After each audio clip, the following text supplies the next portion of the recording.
भूल भुलैया हवेली।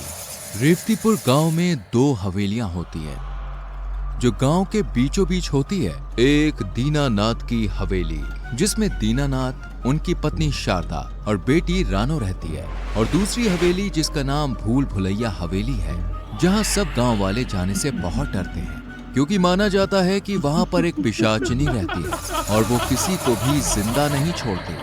अरे भगवान, कहाँ गई? देखो रानो तैयार हुई कि नहीं? लड़के वाले बस आते ही होंगे। अरे बस ला ही रही हूँ। आज दीनानाथ की बेटी रानो को देखने शहर से लड़के वाले आ रहे थे, इसलिए हवेली को दुल्हन की तरह सजाया गया था। अरे किशोर, आ गया मेरे यार, आ गले लग जा। अरे वाह, ये राहुल है। हाँ, यही है राहुल, और तेरा होने वाला दामाद। राहुल रानो को देखते ही रिश्ते के लिए हाँ कह देता है। रानो भी राहुल को एक नजर देखती है और फिर कमरे में चली जाती है। लगता है बिटिया शर्मा गई। हमारी तरफ से तो ये रिश्ता मंजूरी समझिए भाई साहब, क्यों जी? अरे बिल्कुल बिल्कुल, मुंह मीठा करो भाई। दोनों समधी आपस में गले मिलते हैं और अगले रविवार की सगाई तय करके किशोर राहुल के साथ घर के लिए निकल जाता है।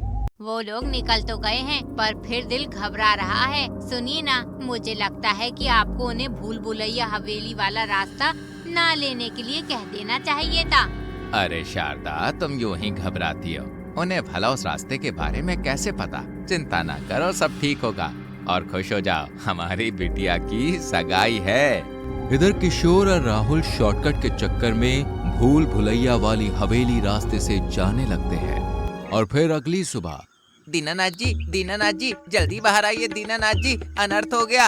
क्या हुआ बिरजू, क्यों चिल्ला रहे हो? वो जो आपके घर कल रानो बिटिया को देखने आए थे, वो आप बस जल्दी चलिए। दीनानाथ अब बिरजू और बाकी गांव वालों के साथ पुरानी हवेली के पास पहुंचा तो वहां किशोर और राहुल मरे पड़े थे। मैंने कहा था ना आपको, वो हमारी बेटी की शादी नहीं होने देगी। ये तीसरी बार है जब कोई रिश्ता हमारी लाडो के लिए आया और दूल्हे की ये हालत हुई। अब तो मेरी बात मानिए और किसी तांत्रिक को बुला लीजिए। शारदा के कहने पर दीनानाथ गांव के एक बाबा को बुलाते हैं। प्रणाम बाबा। प्रणाम, बताओ क्या बात है? आप तो सब जानते हो बाबा, वो कमला मेरी बेटी की शादी नहीं होने देगी। 3 लड़कों की मौत हो चुकी है अब तक। अब तो मुझे भी डर लगने लगा है कि कहीं मेरी बेटी जिंदगी भर कुंवारी ना रह जाए। इतने में बाबा की नजर रानो पर पड़ती है जो दूर खड़ी बाबा को देख रही थी। चिंता मत करो, हम कल ही भूल भुलैया हवेली में हवन करेंगे और कमला को बंद दरवाजे के पीछे तंत्र साधना से बांध देंगे। अगले दिन बाबा, दीनानाथ और छोटू पंडित भूल भुलैया हवेली पहुंचते हैं। बाबा जी, मेरी शादी नहीं हुई अभी, मैं चला जाऊं क्या? शांत बैठो। क्या शांत बैठो? यहाँ बैठा तो कमला दीदी मुझे बैठने लायक नहीं छोड़ेंगी। क्या करूं? चुपके से निकल लूं क्या? नहीं, रास्ते में पकड़ लिया तो? हे भगवान, तू ही सहारा है। ये बाबा तो पागल हो गया है, मुझे तू बचा लेना। बाबा मंत्रों का जाप कर ही रहे थे कि तभी पूरी हवेली कमला की चीखों से भर जाती है। वो बंद दरवाजे को जोर जोर से पीटने लगती है। हवेली में पूरा सामान इधर उधर हवा में उड़ने लगता है। बल्ब बंद चालू होने लगते हैं और सभी बुरी तरह से डर जाते हैं। नहीं, ये कमला नहीं, मैं उसकी आवाज नहीं भूल सकता। ये बहुत शक्तिशाली है। जल्दी चलो यहाँ से, वरना सब मारे जाएंगे। बाबा के इतना कहते ही सभी हवेली से भाग जाते हैं। और उसी रात दूसरी तरफ, ये रोशन भी ना जाने कहाँ मुझे इस वीरान से गांव में भेज दिया। अरे दूर दूर तक कोई इंसान नहीं है। दूसरी तरफ छोटू पंडित, जान बची तो लाखों पाए, लौट के बुद्धू घर को आए। शुक्रिया भगवान जो तूने मुझे बचा लिया, वरना मुझे तो लगा था कि आज कमला मुझे ले ही जाएगी। छोटू पंडित आगे बढ़ ही रहा था कि तभी उसे पायल की छन छन सुनाई दी। ये आवाज कहीं कमला? नहीं, वो तो हवेली में, कहीं सैर पे तो नहीं निकली। छोटू पंडित भागते भागते रोहन से टकरा जाता है। मम्मी, बाबा, बचाओ। अरे बाबा के बच्चे, बाबा नहीं हूँ मैं, शक्ल से बाबा दिखता हूँ क्या? अरे घोंचू, मेरे सारे कपड़े खराब कर दिए। आस पास कोई है भी नहीं। अरे ये क्या, यहाँ इतनी बड़ी हवेली है तो सही, चलो यार इसी में चल के मदद मांग लेता हूँ। पागल हो गए हो क्या? वहाँ पे कमला रहती है। हैं? कमला? क्या बात है यार, नाम तो अच्छा है, दिखने में भी खूबसूरत है क्या? हे भगवान, कौन है ये घन चक्कर? छोटू पंडित रोहन को अपने घर ले जाता है और वहां पर कमला की पूरी कहानी सुनाता है। कमला इस भूल भुलैया हवेली के पीछे बनी कुटिया में रहा करती थी। कहते हैं कि वो जादू टोना टोटका करने में माहिर थी। उसने तंत्र विद्या से पुरानी हवेली के राजा साहब को अपना मुरीद बना लिया था।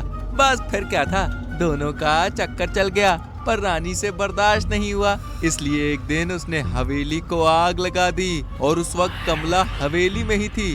बस तभी से कमला की आत्मा हवेली में कैद है, पर गांव वाले कहते हैं कि वो आज भी रात भर यहाँ भटकती है भाई। अगली सुबह रोहन दीनानाथ की हवेली में जाता है। जी, आप कौन? नमस्ते, मेरा नाम रोहन है, मैं आपके बेटे रोशन का दोस्त हूँ। शहर से यहाँ पर एक प्रोजेक्ट के लिए आया हूँ। उसने कहा आपके घर ठहरने को, तो बस मैं यहाँ पे चला आया। अच्छा किया बेटा, आओ। रोहन की नजर रानो पर पड़ती है और वो उसकी खूबसूरती में खो जाता है। कुछ ही दिनों में रोहन दीनानाथ के परिवार से काफी घुल मिल जाता है।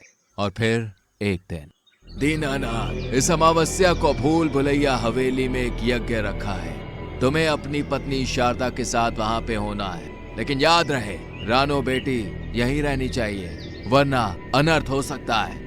लेकिन बाबा, रानो अकेली यहाँ? अरे मैं हूं ना अंकल जी। ए जी, मुझे तो ये लड़का कुछ ठीक सा नहीं लग रहा है, अजीब ही है। हम अपनी बेटी को भी ले चलेंगे। मैंने मना किया है ना, रानो यहीं रहेगी, भूल भुलैया हवेली नहीं जाएगी। ठीक है बाबा, हम रोहन को तो साथ ले सकते हैं ना? मैं? हाँ ठीक है। आखिर अमावस्या का दिन भी आ जाता। काली चांदनी रात में सभी लोग डरे सहमे यज्ञ स्थल पर पहुंच जाते हैं। हर कोई डर रहा था कि कहीं कमला ना आ जाए। दूसरी तरफ दीनानाथ और शारदा भी हवेली में पहुंच जाते हैं, जहां बंद दरवाजे के आगे रोहन और बाबा मंत्र पढ़ रहे थे। हे भगवान, बाबा को भी यही जगह मिली थी यज्ञ करने के लिए, ना जाने अब कमला क्या करेगी। और ये शहरी बाबू, ये यहाँ क्या कर रहा है? ये साला बेवड़ा भी तांत्रिक बाबा है क्या? अरे रोहन, क्या कर रहा है? रोहन तांत्रिक बाबा कहिए, शहर से भूत भगाने की पढ़ाई करके आए हैं। बाबा ने खुद बुलाया है मदद के लिए। आपको कैसे पता? अरे आपकी हवेली जाने से पहले वो मेरे घर रुका था, तब बताया। बाबा और रोहन के मंत्र जाप के कुछ देर बाद कमला के बदले रानो उनके बनाए लाल घेरे में आ जाती है। उसका गोरा खूबसूरत सा वो चेहरा आज बहुत भयानक लग रहा था। उसकी आंखों में गुस्सा और जुबान पर खून लगा हुआ था। शारदा और दीनानाथ अपनी बेटी का ये रूप देखकर हैरान रह जाते हैं और सभी लोग दंग रह जाते हैं कि रानो की ये हालत कैसे। सभी को लगता है कि कमला की आत्मा उसके अंदर है, लेकिन तभी रोहन कहता है, ओम क्लीम भीम नमः। बता अपनी सच्चाई, अब तेरा खेल खत्म हो चुका है। बता मासूम लोगों को क्यों डरा रही थी? राहुल और उन दो लड़कों ने तेरा क्या बिगाड़ा था? नहीं बताऊंगी, चुन चुन के मारूंगी, एक एक को मार डालूंगी, कोई नहीं बचेगा, तू भी नहीं बचेगा। इतने में बाबा रानो पर गंगा जल छिड़कते हैं और वो दर्द के मारे चीखने चिल्लाने लगती है। बता, वरना इससे भी बुरा हाल होगा तेरा। ये सब इस दीनानाथ की वजह से हुआ है। सभी लोग एकटक के लिए दीनानाथ को देखने लग जाते हैं। वहीं दीनानाथ के माथे से भी पसीना टपकने लगता है, जैसे मानो उसका भेद खुलने वाला हो। सबको इसी की वजह से हुआ है। मेरा वासु कितना सीधा और नेक था, उसे क्या पता था कि ये मैं नहीं छोड़ूंगी इसे।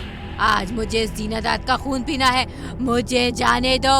वासु, मेरा बेटा। बिरजू हैरानी से वासु का नाम पुकारता है और मायूस चेहरे से रानो को देखता है। ये बेटा नहीं, कसाई है कसाई।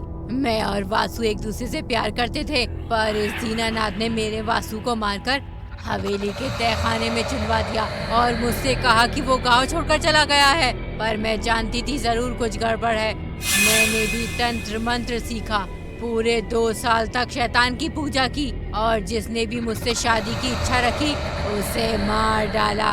और अब इसे नहीं छोड़ूंगी। फिर कमला? वो बेचारी तो कब की मर चुकी है। हवेली में जो कुछ भी अजीबोगरीब हुआ वो मैंने ही करवाया था, ताकि मैं रात भर वहाँ तंत्र विद्या सीख सकूं। बिरजू अपने बेटे वासु के इस तरह के दुखद अंत से बहुत दुखी होता है और वहीं फूट फूट के रोने लगता है। गुस्से में आकर वो चालाकी से रानो के आसपास बने लाल घेरे का कुछ हिस्सा भी मिटा देता है। रानो भी बाहर आने ही वाली थी कि तभी बाबा भस्म से उसे काबू में कर लेते हैं और सारी तंत्र विद्या छीनकर उसे आम जिंदगी जीने का हुक्म देते हैं। वहीं बिरजू पुलिस को बुलाता है और दीनानाथ को गिरफ्तार कर लिया जाता है। चलो, अंत भला तो सब भला, पर मेरी समझ ये नहीं आ रहा बाबा, आपको रानो पर शक कैसे हुआ? हमने जब पहली बार रानो को हवेली में देखा तभी हम समझ गए थे कि जरूर कुछ गड़बड़ है, इसलिए मैंने रोहन को बुलाया और उसने घर में रहकर रानो पर नजर रखी और हम सच्चाई तक पहुंच गए। हाँ, मजा आया ना कहानी देख के? तो जल्दी से हमारी वीडियो को लाइक करो और शेयर करो, और ऐसी और कहानियाँ देखनी है तो चैनल को सब्सक्राइब करो और हाँ, घंटी को दबा देना। मिलते हैं एक और कहानी के संग, ख्याल रखना।